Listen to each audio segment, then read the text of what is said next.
ሰላም ወዳጆች፣ ዛሬ በእግር ኳስ ዓለም የተነሳ እጅግ የሚያስደንቅ ጨዋታ ነበር። እኛም ዛሬ የምንመለከተው የአርሰናል አስደናቂ አፈጻጸም ነው። ይህ ጨዋታ ለደጋፊዎች ምን አለ? ለዋንጫ ተጽዕኖ አለው? እስቲ እንደተከሰተው መልከት። የመጀመሪያ ክፍል ትንታኔ።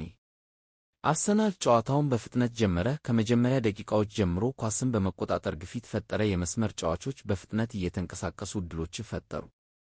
መካከለኛ ክፍል ግን በጣም የተቆጣጠረ ነበር። ኳስ ማሰራጨት፣ ፍጥነት መቀየር እና ዕድል መፍጠር በእጅግ ጥሩ ሁኔታ ተከናወነ።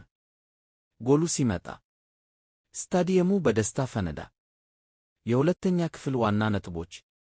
ሁለተኛው ክፍል በበለጠ ግፊት ተጀመረ። ተቃዋሚው ቡድን ለመመለስ ሞከረ፣ ግን የአርሰናል መከላከያ በጥሩ አቀራረብ ቆመ።